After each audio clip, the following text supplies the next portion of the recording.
Hello everyone. Today we are going to learn about financial functions in Excel. Before getting into the functions, we will learn the basic criteria which is going to be used in financial functions. The first criteria is rate.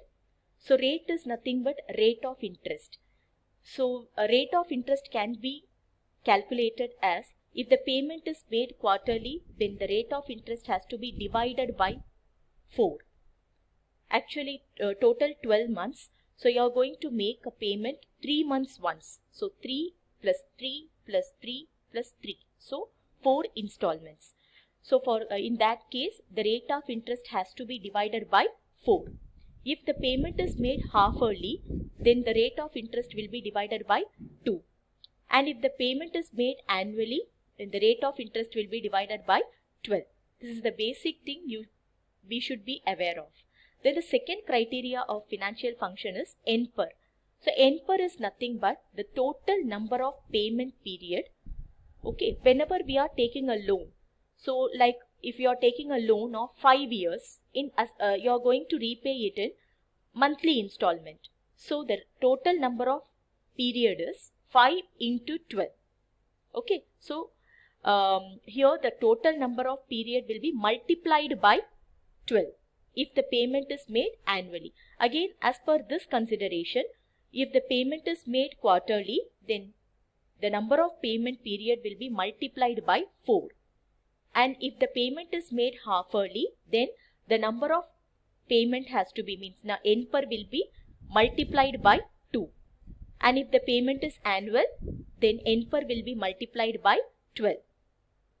So now we are aware of rate of interest and total number of payment period. So rate of interest has to be divided by and NPER, total number of period, will be multiplied by the years. Okay. Now coming to the next criteria, that is PV. So PV stands for present value. Next criteria, FV. FV is nothing but future value. And next thing is PMT. So PMT is a very important function in financial functions. That PMT is used for calculating monthly installment.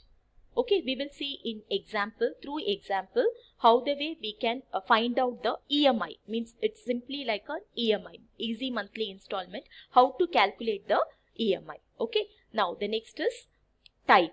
So type is nothing but we have two criteria under type. So one is 0 and one is 1, number 1. So 0 indicates at the end of the period, means payment can be made at the end of the period, and 1 indicates the payment which is paid at the beginning of the period.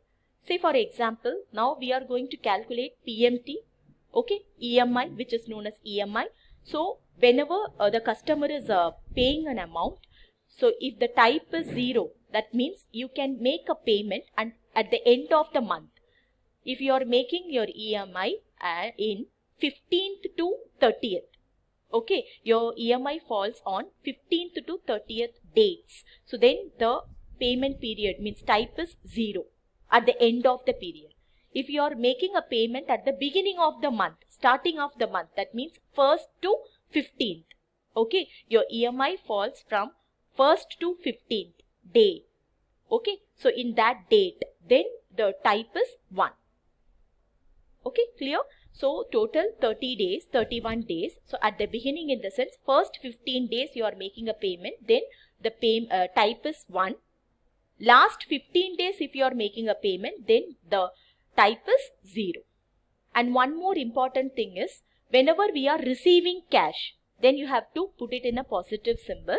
And when you are paying money to the bank, or whenever the money goes out, okay, so from your pocket, if money is going out, you have to put it in the negative cash.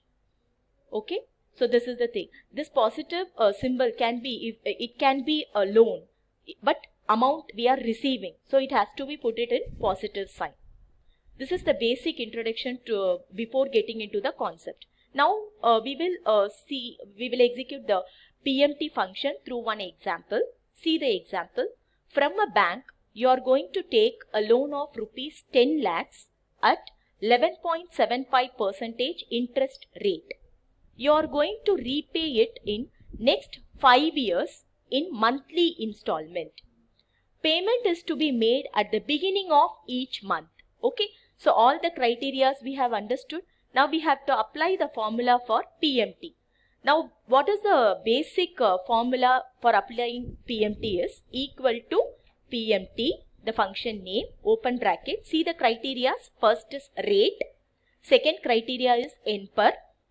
We know this NPER is nothing but total number of payment period. And next is PV, that means the present value. Over this question, according to this question, the payment present value is 10 lakhs. We are getting, presently we are going to take a loan of rupees 10 lakhs. Then FV, we don't have the future value because I am taking presently I am taking loan. There is no future value, so that is 0. Okay, and then type, is it mentioned in the question? Yes, it is mentioned. So payment is to be made at the beginning of each month. So my type is number 1. So we know all the criteria, whatever things we have to specify. First is rate, I said. So rate is nothing but according to the question it is 11.75%. Just type 11.75% divided by 12. Why it is divided by 12? We have learnt already, right? So if the percentage interest rate is monthly payment, then you have to divide it by 12.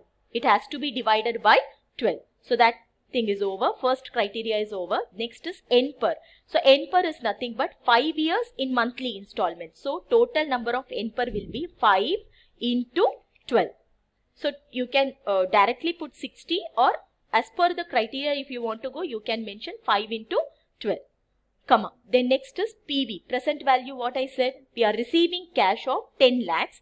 Just type 10 lakhs. Okay.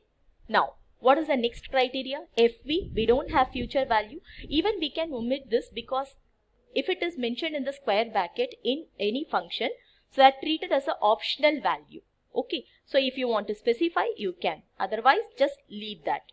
Now, you have to type 1 because payment has to be made at the beginning of each month. Just close bracket and then enter key. The amount will be calculated. This is the amount. This is I just mentioned PMT. Okay, this is the PMT amount. That means every month, okay, you are going to pay 21,903 rupees. You can round off the value also from this. Okay, you can round off. So our EMI amount is, means our per month term amount is 21,904 rupees. See the symbol minus sign, that means you have to pay.